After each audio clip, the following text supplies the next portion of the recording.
सीताराम। गुरुजी के श्री चरणों में कोटि कोटि प्रणाम, चरण स्पर्श। खुश इस रहो। पंडाल में उपस्थित और मंच पे विराजमान सभी महंतों को भी मेरा चरण स्पर्श। गुरुजी, मेरे दो प्रश्न हैं। पहला प्रश्न प्रदूषण से संबंधित है, दूसरा साहित्य से संबंधित है। प्रदूषण के लिए गुरुजी मेरा एक अनुरोध है कि आप एवं जितने भी हमारे कथावाचक हैं उनको हमारे हिंदू समाज में ये जागृति फैलाने की आवश्यकता है कि जब हम हवन करते हैं, पूजन करते हैं, उसका जो भी हम बाद में बचता है उसको हम नदी में प्रवाहित कर देते हैं, जिसकी वजह से हमारी नदियाँ प्रदूषित हो रही हैं और सभी लोग हिंदुओं को उसके लिए जिम्मेदार फैलाने लगे हैं। तो गुरुजी, आपसे पहला अनुरोध है कि आप सभी को ये भी अनुरोध करें और ये आदेश दें कि हमारे प्रदूषण को जल को, हमारी नदियों को प्रदूषित कम करें और उसके लिए प्रयास किया जाए। इसके लिए समस्त मंडल, केवल दिल्ली मंडल ही नहीं, बाकी जितने भी मंडल हैं, सभी लोगों को आपकी तरफ से आदेश जाए कि वो इस और अपने कदम बढ़ाएं। तो गुरुजी, पहले तो आप ये कि दूसरा फिर प्रश्न में साहित्य से रिलेटेड है। पहला उत्तर दें जी। जोरदार ताली बजाओ इस बच्ची के लिए। उत्तर सुनो। हवन कुंड की हवन हो जाने के बाद बनी हुई भस्म को प्रवाहित करने की बजाय, नदी अथवा तालाब में डालने की बजाय, किसी गमले में घर पर ही रखकर पौधारोपण यदि कर दिया जाएगा तो वो ऊर्जा भी आपके घर पर बनी रहेगी, नदियां भी प्रदूषित नहीं होंगी और उस हवन की ऊर्जा आपके घर पर स्थापित होगी और पर्यावरण के लिए एक वृक्ष का रोपण भी हो जाएगा। गुरुजी, सभी फूलों को भी पुष्प फूल माला जो चढ़ाएं, उनको सुखाकर, उनको सुखाने के बाद पीसकर या तो गूगल में मिला ले अथवा फिर धूप बना ले। ये सब प्रयोग करने में यदि अड़चन हो तो सूखे हुए पुष्पों की पंखुड़ियों को पीस कर हाथों से मलकर पौधों की जड़ों में जाकर के डाल दें तो वो पौधों को भी ऊर्जा देंगे, नदियां भी प्रदूषित होने से बचेंगी। ये समस्त सनातनी भारतवर्ष के जो भी इस वीडियो को सुनेंगे, हमारी प्रार्थना और गुरु होने के नाते हमारी आज्ञा है। यही एकमात्र उपाय है कि जो आपने कहा कि कुछ लोग हिंदुओं को गालियां देते, उनको गाली सेम टू यू पहुंचाने का यही रास्ता है। धन्यवाद गुरुजी। वेलकम। दूसरा प्रश्न गुरुजी, दूसरा प्रश्न मेरा साहित्य के प्रदूषण से संबंधित है कि विदेशों में हमारे बच्चे, हमारे जो संबंधी रहते हैं, तो वो हमारे धर्म की तरफ, हमारी आस्था में आकर्षित तो होते हैं, लेकिन उनके पास जो साहित्य पहुंचता है, क्योंकि वो हिंदी और संस्कृत के बारे में ज़्यादा ज्ञान नहीं रखते हैं, तो वहीं के विदेशी भाषाओं में उनका जो अनुवाद किया जाता है वो बहुत ही विकृत होता है।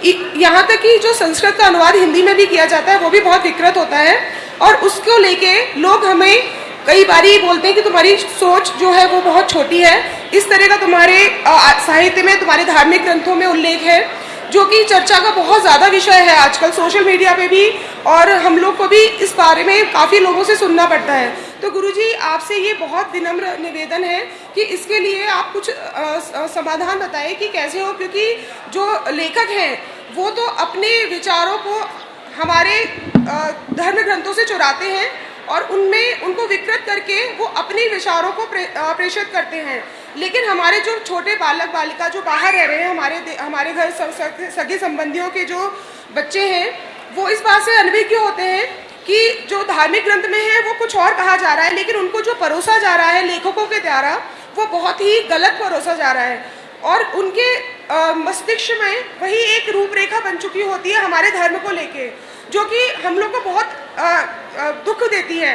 तो गुरुजी, इसके लिए आप कुछ भी थोड़ा समाधान बताएं कि हमें क्या करना चाहिए कि हमारे बच्चों में सही संस्कार पहुँचे और सही संदेश पहुँचे कि हमारे धर्म ग्रंथ, हमारा जो भी साहित्य है वो गलत नहीं है, वो बहुत ऊंचा है, कोई आज का नहीं है, बहुत पुराना है। इसका सर्वोत्तम पहला रास्ता तो ये है, वर्तमान में एआई टेक्नोलॉजी आ चुकी है। भारत के गुणज्ञ पढ़े लिखे लोग जो सोशल मीडिया पर, वेबसाइट्स पर बहुत जानते हैं, जो भी कार्य करके जानते हैं, हमको किसी को सफाई देने की बजाय सबसे पहले तो हमारे सनातन की खूबियों को लिखना प्रारंभ करना चाहिए। हमारे धर्म की जो खूबियां हैं उनको लिखना आवश्यक है।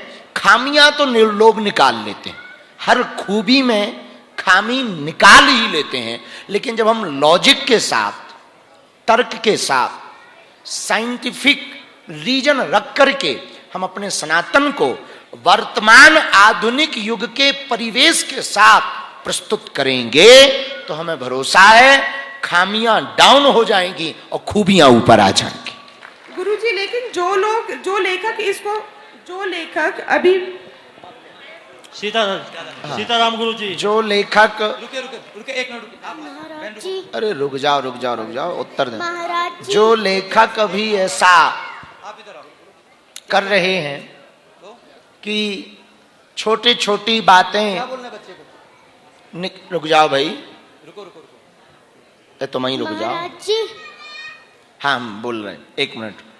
जो लेखक धर्म ग्रंथों से छोटे छोटे चैप्टर उठाकर उनको गलत तरीके से प्रेषित कर रहे हैं अथवा गलत तरीके से लिखावट करके हमारे सनातन को नीचा दिखा रहे हैं, बहुत ही जल्दी हमारे एक शिष्य हैं जो इस कथा के यजमान हैं, वो टेक्नोलॉजी में बहुत आगे हैं, वो एक ऐसी वेबसाइट ला रहे हैं जिसके द्वारा पूरे वर्ल्ड के लोगों को आध्यात्मिक फैक्ट के साथ उनकी भाषा में ही सनातन को बताया जाएगा। हाँ। और ये काम सुमित जी कर रहे हैं, तो ये लगे हुए हैं। बाकी और भी लोगों से प्रार्थना है कि वो भी इसी प्रकार से सनातन के संतों का सपोर्ट लेकर के सत्य और तथ्यात्मक विषयों को वेबसाइट पर अथवा सोशल मीडिया पर प्रेषित करें। बोलो बेटी। महाराज जी, डेथ के बाद का जर्नी क्या होता है? डेथ के बाद का जर्नी, नाम क्या है आपका? सुहानी। कहाँ से हो? गढ़गांव। गढ़गांव की गुड़गांव?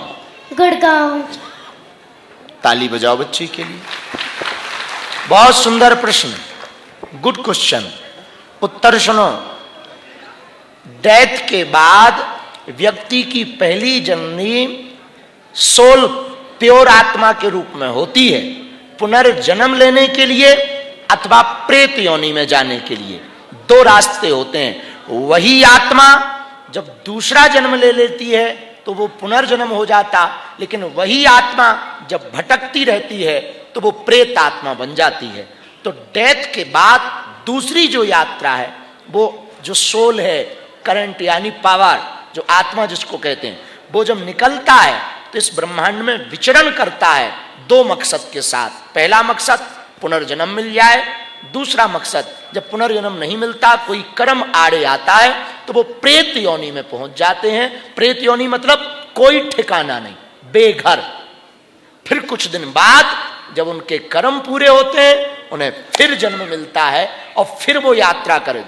बार बार वो जन्म लेना, बार बार डेथ होना, इसके लिए जन्म होता है कि हम जीते जी मोक्ष पालें, ताकि लौट के जन्म ना लेना पड़े।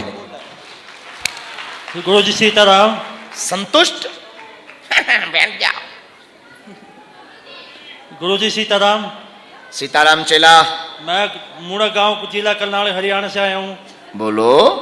गुरुजी, एक तो मेरी माता की तबीयत काफी खराब रहती है और माता जी साथ आई है, और स्वस्थ हो जाएं, और घर में कभी कभार क्लेश वगैरह रहता है, वो शांत हो जाए।